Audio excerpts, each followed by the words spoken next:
안녕하세요. 책을 읽으며 단단하게 성장하는 북덕입니다. 여기 스마트폰이라는 혁신적인 기기를 만든 스티브 잡스가 있습니다. Simple is the best라는 철학이 담긴 아이폰은 전 세계를 사로잡았죠. 그런데 충격적인 사실이 하나 있습니다. 이렇게 세계를 사로잡은 제품이 책 한 권에서 시작되었다는 것이죠.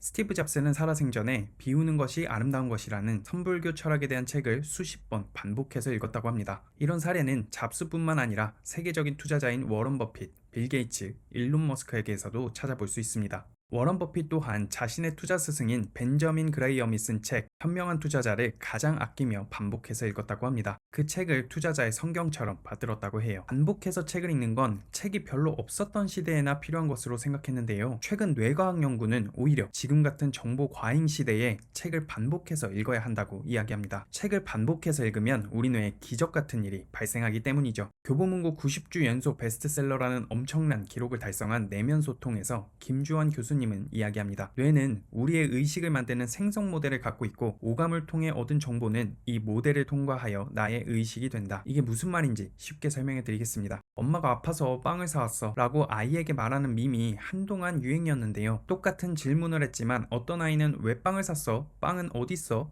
라며 사실에 집중합니다. 한편 다른 아이는 엄마 괜찮아? 라며 엄마의 감정에 집중하는 모습이 놀라움을 자아냈죠. 아직 발달이 덜 된 아이조차도 다른 생성 모델을 갖고 있다는 겁니다. 그러면 생성 모델이라는 것은 타고나는 것일까요? 지금까지 밝혀진 자료에 따르면 절반만 맞다고 합니다. 생성 모델은 타고난 게 다르긴 하지만 우리가 원하는 방향으로 만들어갈 수도 있다는 것이죠. 이걸 전문적인 용어로는 신경 가소성이라고 부릅니다. 생성 모델에는 의식이 전달되는 복잡한 통로가 있는데요. 특정 정보를 뇌에 반복적으로 전달하면 이 통로에 조금씩 균열이 생기기 시작합니다. 그리고 시간이 지나면 균열을 자연스럽게 회복해요. 문제는 이전과 동일하게 회복되는 게 아니라 마치 고속도로가 하나 뻥 뚫리는 것처럼 새로운 통로가 만들어지는데요. 이 새로운 통로가 우리의 새로운 의식이 되는 것이죠. 이러한 신경 가소성의 원리를 활용해서 아주 간단하게 나를 바꿀 수 있는 방법이 있습니다.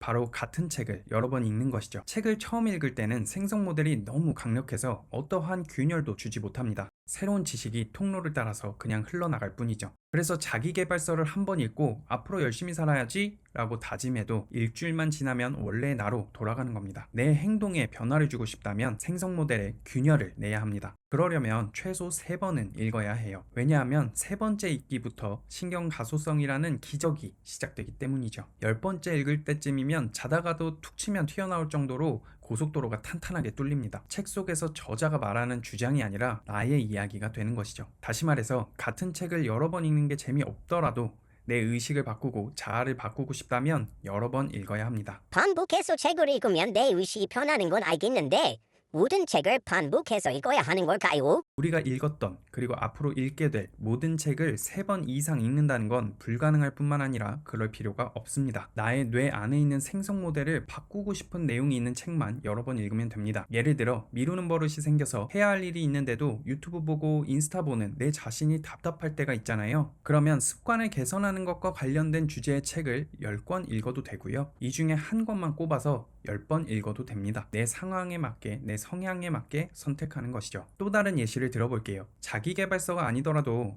진짜 미쳤다 이런 생각이 절로 드는 책이 있습니다. 인문, 철학, 소설, 고전 등 장르를 가리지 않고 한 번쯤은 만나게 돼요. 책 속의 철학이 내 철학이 되었으면 좋겠다. 소설 속 주인공처럼 생각하고 행동하고 싶다. 그런 생각이 들었다면 그 책은 10번 읽으시면 됩니다. 저에게는 데미안이 그런 책입니다. 그러면 어느 정도 기간을 두고 10번 읽어야 할까요? 아쉽게도 정답은 없습니다. 단기간에 변화가 필요한 주제라면 정해진 기간 내에 10번 읽는 것이 좋고요. 장기간에 걸쳐서 계속 비슷한 태도를 유지하고 싶은 주제라면 오랜 기간에 걸쳐서 수십 번 읽는 것이 좋습니다. 대표적으로는 성경을 오래 그리고 꾸준히 읽으시죠. 마음이 힘들고 멘탈이 흔들리는 순간에도 이건 예수님의 어떤 뜻일까 받아들이면서 평온함을 유지할 수 있는 것이죠. 그럼 처음부터 끝까지 10번 다 읽어야 하는 걸까요? 좋은 지적 감사합니다. 처음 읽을 때는 숲을 보듯이 전체를 살펴보면 좋아요. 하지만 두 번째 읽을 때부터는 생성 모델만 생각하세요. 나의 내가 새로운 생성 모델을 만드는 데 필요한 정보,